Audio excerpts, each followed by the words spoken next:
वडोदरा महानगर पालिका के कई पदाधिकारियों की गाड़ियों पर अब तक सायरन लगे हुए थे, लेकिन ये नीति नियमों के खिलाफ थे। अवैध तौर पर इन सभी की गाड़ियों पर सायरन लगाए गए थे। इस मामले की कल शिकायत की गई थी। दरअसल ये मुद्दा कल उठा विश्वामित्री बचाओ समिति की वजह से। विश्वामित्री बचाओ समिति के प्रमुख की ओर से कंट्रोल वर्दी दी गई थी। कंट्रोल वर्दी देने के पीछे की वजह ये थी कि चुने हुए प्रतिनिधि जो गाड़ियों पर सायरन लगाते हैं वो गलत था, नीति नियमों के खिलाफ था। इसके बाद इस मामले में जांच बिठाई गई और आज वडोदरा महानगर पालिका के जिन भी पदाधिकारियों की गाड़ी पर सायरन लगा था उन्हें दूर भी करवाया गया। કાલે સામાન્ય સભાની સભા કાલે અમારી બજેટની સામાન્ય સભા ચાલતી હતી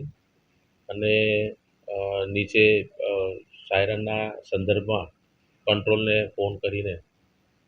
પોલીસને બોલાવી હતી અને એસીપી ટ્રાફિક પણ આવ્યા હતા એવું કંઈક જાણવા મળ્યું છે અને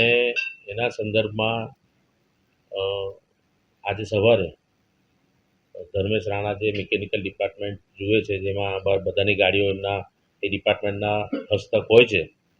એમની સાથે બી વાત થઈ ત્યારે 2013નો કોઈક પરિપત્ર છે એક્ઝેક્ટ મને ખબર નથી ક્યારનો પરિપત્ર પણ જે સાંભળેલી વાત છે એમાં એવું છે કે 2013નો એક પરિપત્ર છે ને એના આધારે સાયરનો લગાવી શકાય નહીં એટલે કાલે બધા અધિકારીઓના વ્હીકલો પરથી સાયરન નીકળી ગયા છે ને મારી પણ કાલે સભાને લીધે મારી ગાડી ગઈ નહોતી શકીને મારી ગાડી પણ અત્યારે સાયરન રિમૂવ કરવા જઈ રહી છે જ્યાં સુધી હોદ્દેદારોની વાત છે ત્યારે આ પરિપત્રના આધારે અમે હોદ્દેદારો સાથે ચર્ચા કરીશું અને હોદ્દેદારો એની પર શું નિર્ણય કરે છે એ પ્રમાણે આગળ વધીશું કારણ કે 2013નો પરિપત્ર છે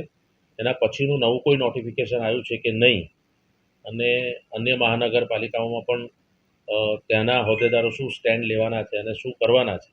આ તમામ બાબતનો વિચાર કરીને હોદ્દેદારોની ગાડીઓ ઉપરથી સાયરન હટાવવા કે નહીં એનો નિર્ણય હોદ્દેદારો એમની ચર્ચા વિચારણાના અંતે એ લોકો અમને સૂચના આપશે એ પ્રમાણે અમે